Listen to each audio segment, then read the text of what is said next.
जनेऊ का क्या महत्व है? जनेऊ कौन पहन सकता है? जनेऊ का नाम है ब्रह्मसूत्र और जनेऊ ब्राह्मण क्षत्रिय वैश्य शूद्र चारों वर्ण को पहनने का अधिकार है। हाँ, शूद्र को भी अधिकार है। ब्राह्मण क्षत्रिय वैश्य शूद्र चारों वर्णों के लिए जनेऊ शूद्र भी पहन सकता है? हाँ महाराज, शूद्र भी जनेऊ। यदि शूद्र नहीं बताए कि उसका कर्म बढ़िया होना चाहिए, वो ब्रह्मचारी का नियम पालन करे। जनेऊ तो एक ऐसी वस्तु है जिसमें 9 गुण हैं, 9 में 9 देवता निवास करते हैं, समझे ना। और जनेऊ का नियम के अनुसार समय पर जनेऊ करा दिया जाए और वह प्राणी उस जनेऊ के नियम का पालन करे।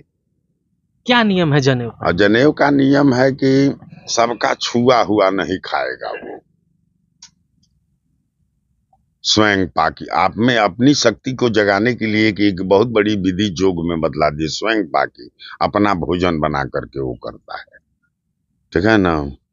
इसके बाद वो रुई के गद्दा वगैरह पर नहीं सोएगा, स्त्रियों के बीच में नहीं बैठेगा, ये सब स्नो क्रीम जो वगैरह है इसको नहीं लगाएगा। ये सब बहुत संविधान है इसका। उसमें तो एक और बड़ी नियम है कि वो रात में भोजन नहीं लेगा। और ऐसा नियम जो पालन करता हो तो जनेऊ केवल धारण किया है तो उस पर नजर उठाने वाला जल जाएगा। जान लीजिए, इतना बड़ा ब्रह्म सूत्र है। जब इस संस्कार को किया जाता है तो इसका नाम है उपनयन जी। तो उप कहा जाता है समीप को, नयन मने आंख समझते हैं हम लोग। आचार्य मने गुरु के यहाँ जाने की प्रक्रिया का नाम ही जनेऊ। पहले जनेऊ पहना करके और तब बच्चे को पढ़ने के लिए भेजा जाता था। और ये लोग पढ़ लिख करके जब आते थे तो समावर्तन, उसमें 4 विधियां होती है।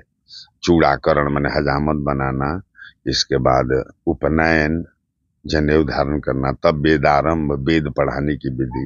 और जब वेद पढ़ करके जो पूरा कर लेगा तब आता है घर, तो उसका नाम है समावर्तन।